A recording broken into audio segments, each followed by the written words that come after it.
Mike, how are you? I'm good. How are you? What is the frustration level at today? It's been an ongoing level of frustration, and I'd like to tell you that I hope it's reached its peak, but it's not been a great run for us, and I think we're all aware of that.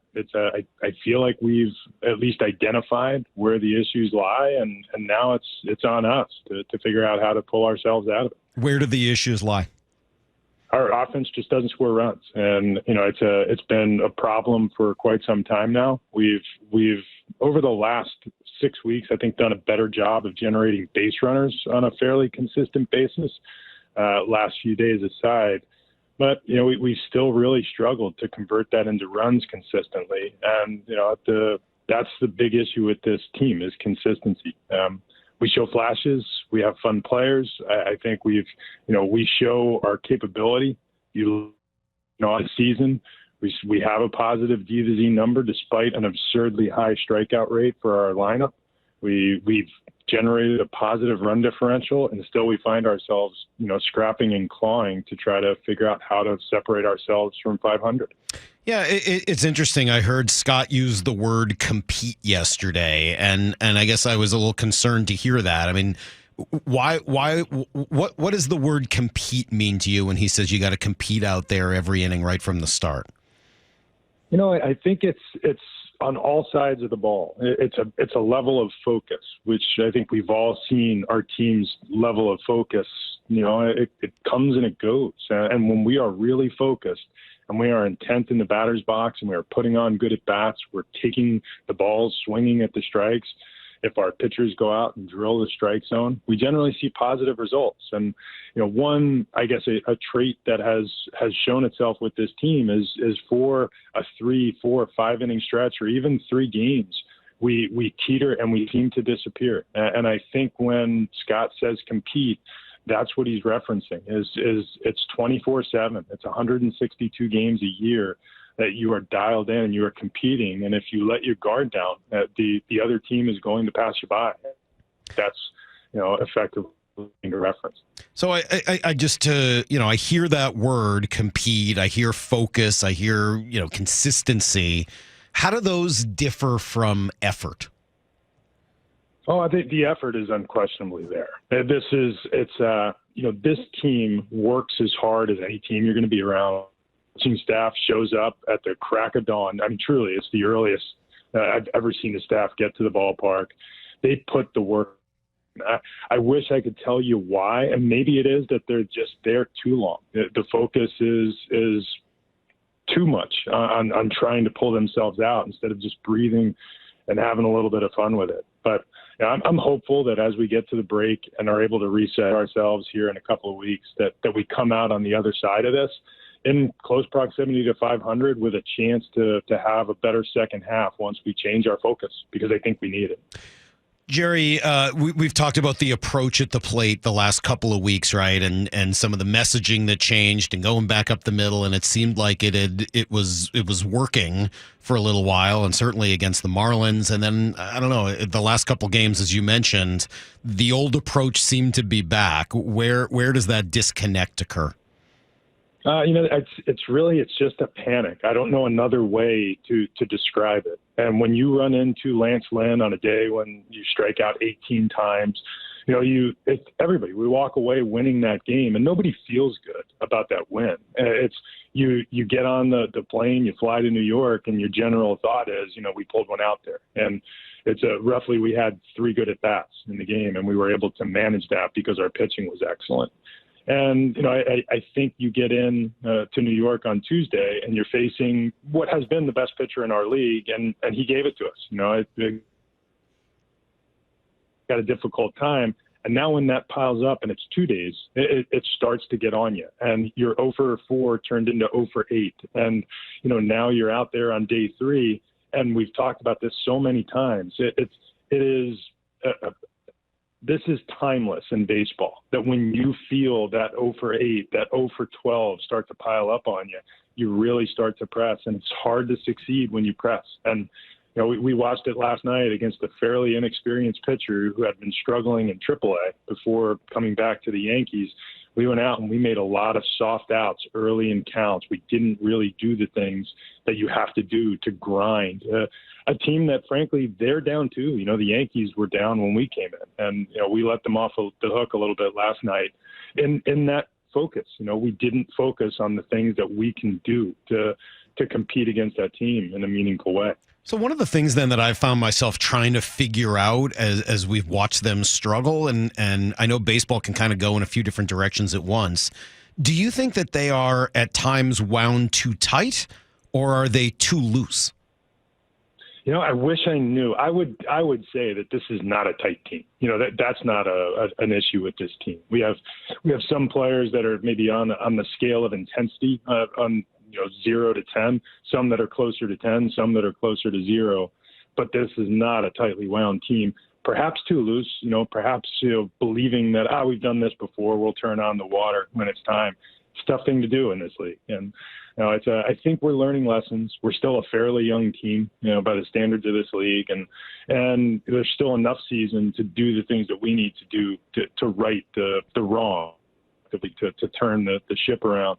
But at the end of the day, it's going to require focus. And right now we are distracted young players. We are veterans who are not having great years, that are trying to figure out how to get back to their norms. And we've talked about it before. When that's happening collectively, it's hard to find the stabilizing voice in the middle of the room, because everybody's focus might be on something different than just the outcome of the game that night.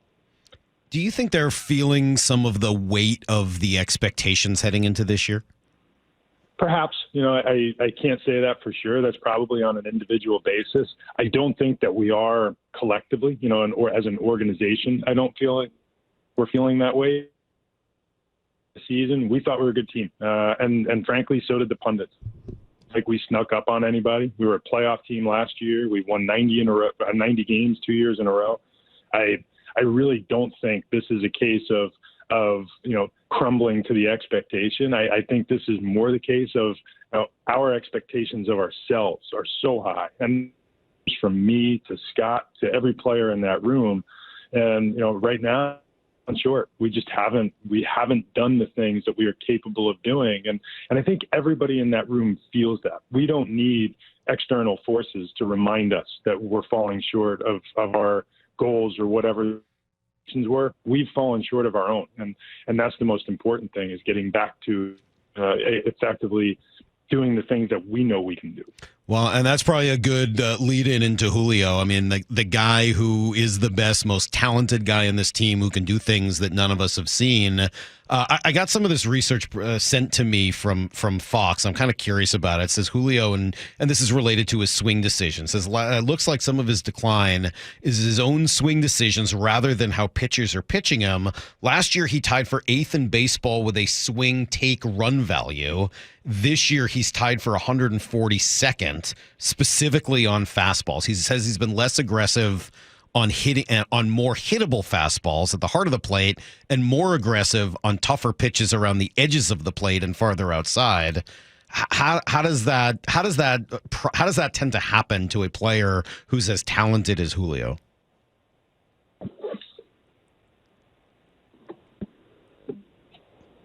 We may have lost Jerry. Either that or, no, here I am. Oh, there we go. Oh, we found Jerry again. Phew. Yeah, I walk closer to a window. It's a rainy day in New York. This is not good on cell phone coverage. No problem.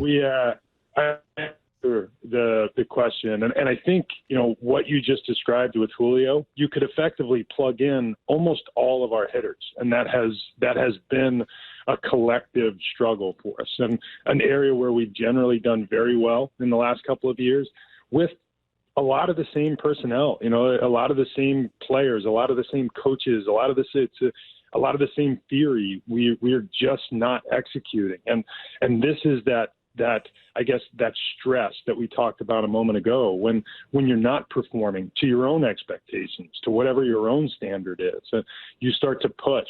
And I don't think it's that Julio or any of our other hitters is thinking, I need to get the big hit. I really don't think that. I think they're out there trying to figure out how to find themselves and how to stand up to their own goals and expectations, and it forces you to do things. I guess the emotion of that, the belief that there's something more that you're not achieving, you go out and you try to do more. But I don't think it is driven toward I have to be the one to drive in that run.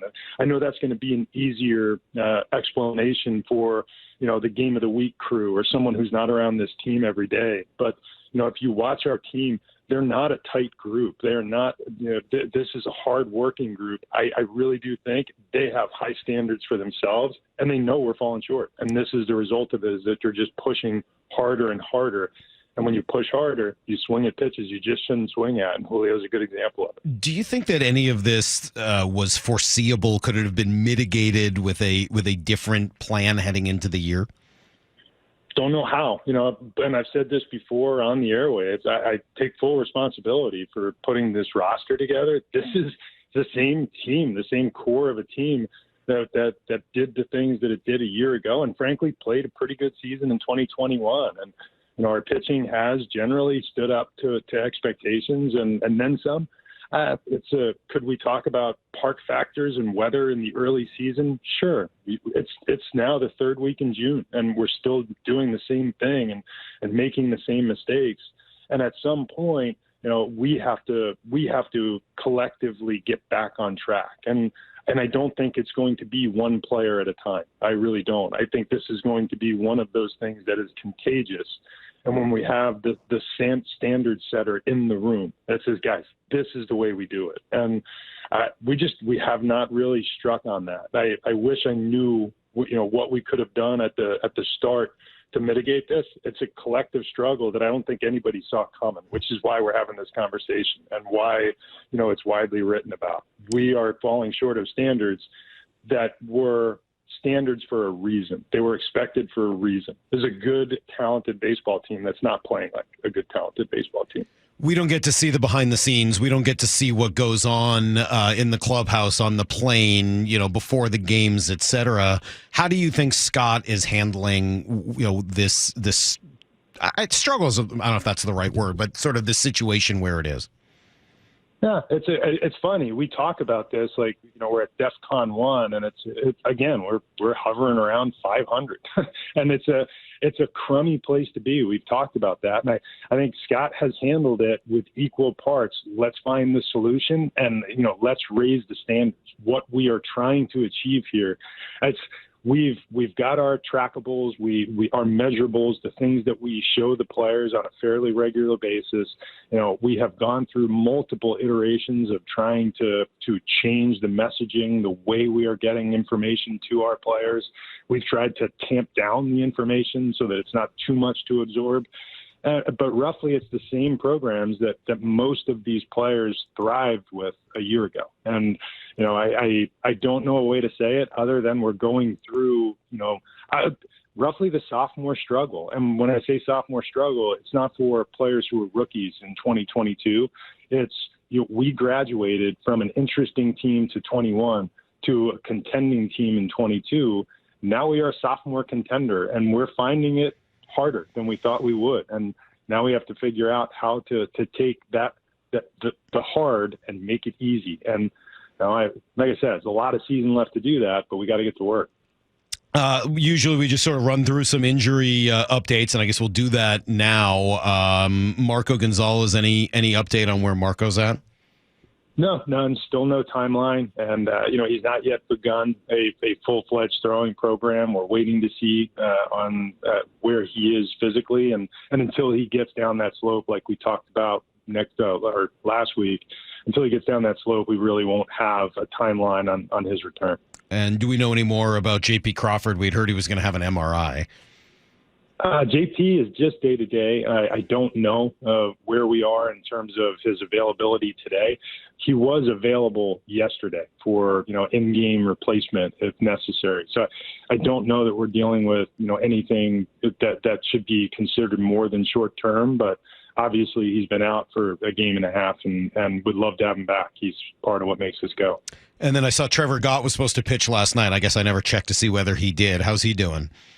Goddard's doing okay. He's it's hopefully, fingers crossed. We'll see how he comes out, and the goal is one more outing, and if that goes well, he hasn't missed too much time, and he's physically responded very well. But as is always the case with players returning from injury, wait till he wakes up today, fills us in on how he's feeling, and then we'll assess from there.